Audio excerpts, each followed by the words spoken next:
We all need to fight to defend R&W, and if the city won't fight for us, then we have past precedent that can show that we can intervene and fight that lawsuit ourselves and make sure that we get that protection restored. And if that doesn't work, what the court had said was that state law overruled Measure R, even though that same state law says that zoning decisions should come locally.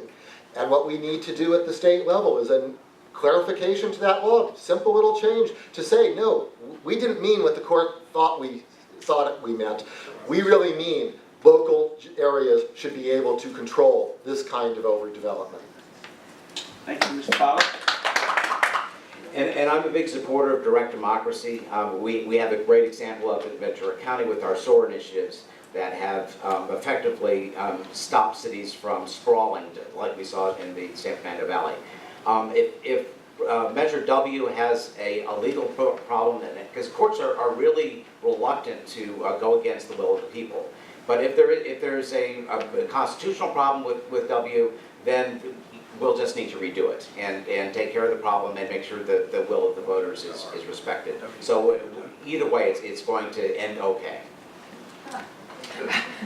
Yes, there's CEQA, which of course I support. But I would say that if the local people here, 60% of them, if their voice was heard, I would say it's really something that you have to talk to your local government about as well. Why wouldn't you then have that same 60% voice to tell your local government to pass a law that does the same, that has the same effect of those initiatives which the people have passed? So I think that's a challenge to your local advocacy and to your local democracy in your community. And all of the other things, yeah, I agree with that, but I would really support and encourage a lot of local activism to be able to have your local government, which is accountable to you, revise the laws in your community. All right, Mr. Matthews. What are your respective positions with respect to the recent firing of Charles Lester, Executive Director of the California Coastal Commission? And do you think the California Coastal Commission does an adequate job of protecting our cherished coastline? If not, how would you attempt to influence the direction of the commission should you be elected to the state senate? The Coastal Commission has not done enough to protect our coasts. It's been an improvement over what we had before the commission, but in many ways they have come up short, and they certainly did here. The arguments against Lester seem to be that he was difficult to work with, but the only thing that anybody ever said that made him difficult to work with was that he didn't agree with the commissioners. And he was fighting for us, and we need to fight for him. My girlfriend is R.L. Miller, the chair of the state party's environmental caucus, and I hope you will be coming up to San Jose for the convention, and the environmental caucus will be focusing on this decision, and we will be fighting and trying to get this reversed, trying to get back to where the commission will be fighting for us, and we need to be changing who the commissioners are and getting people on there who will, like Lester, really fight for us. And I'm a supporter of having the Coastal Commission and Lands Commission to protect our environments. It's a big deal in Ventura County, and we have a unique resource in the 1,000 miles of coastline that we have in California. So I support having a Coastal Commission there that has teeth, that can enforce the laws. As for the firing of Lester, I've been around long enough to know that there's always something else. Something it's like, I don't understand what happened there. It looks really bad. And there's probably things going on that have not been revealed publicly. But I certainly, these type of things only serve to bring down the Coastal Commission and its real authority with the public. And appearances are reality, and we need to fix it so that we don't end up with this kind of a black mark on the Coastal Commission in the future. We're a government of laws.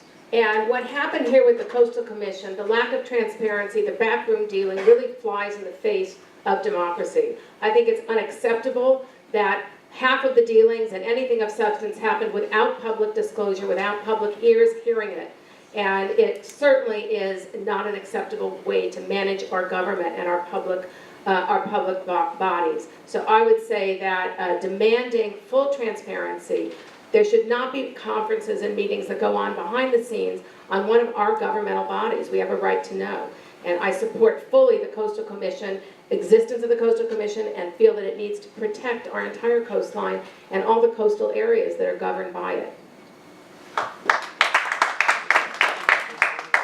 So this has been a very hot issue, and those of us who live in Malibu know the Coastal Commission all too well. Those of you who try to put a annex on your home or have dealing with access issues. I would say that if I had been sitting on the Coastal Commission, I would not have pushed to have Lester fired, but frankly, I think the commission can get through this, and there's been way too much fanfare, and we're going to be able, if we get a strong environmental champion in there again, we can put all this behind us. You know, and that's a big if. But I think the real focus of the advocacy pressure needs to be about getting someone in there who has the values of upholding the values behind that Coastal Act. Right? And Senator Pavley stood up for that for many years. We wrote the letter in defending Lester, but now we need to move forward. And as much as all the conservation principles matter, I think out here, the access really does matter too. And the more we open up that access without any plans to account for the new traffic and the new incursions on the integrity of the community, I think we need to be very careful about that. So I think finding someone with a real steady hand who's going to be accountable to the people and who's going to respect the environmental integrity of the Coastal Act is going to be critical. So let's move forward. You know, let's get going. Okay. This is the last, we'll go to Mr. Matthews here. This is the last question for the panel, and then we'll go to questions from the audience. What is the most difficult decision you have ever made? How did you decide what to do? And how is this reflective of the difficult decisions you will be forced to make as a state senator?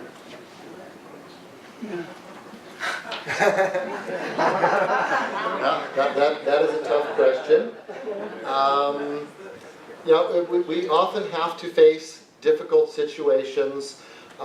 With Santa Susana, we want to be able to get it thoroughly cleaned up. We also need to make sure that we do it in a safe way that doesn't threaten residents. And so you try to balance these issues. Unfortunately, we have opponents who have said, no, we shouldn't do any cleanup at all. And that's not the right answer to be able to deal with that difficult conflict. And the right answer is to find better routes that we're able to get the material out. And so I've tried to apply the science, and I go to the scientists, and I talk to them, and I read the research papers, and find the right solutions to be able to deal with those difficult situations. When I was president of the California School Boards Association, one of the privileges was sitting on the board of the Education Coalition, which is the 800-pound gorilla in Sacramento. And they're mostly there to protect Proposition 98. And when Arnold Schwarzenegger was elected governor, his first act was to repeal the vehicle license fee, which was about to get reinstated. He blew a $3 billion hole in his budget on day one. And then he came to us and asked if we would give him $2 billion out of Proposition 98, which is the guaranteed funding for public schools. And that was a gruesome decision. I mean, it's money we did not have to give him, but he was a new governor, he was popular, and people were wanting to try at least to appear to support him. And I regret having made that decision, because I had a veto on that body and could have stopped it. And in retrospect, he made a deal with us that he did not honor. He was going to hold Prop 98 harmless from the future and calculated as if it were the $2 billion were never taken out. But anyway, that was my biggest problem, as you say.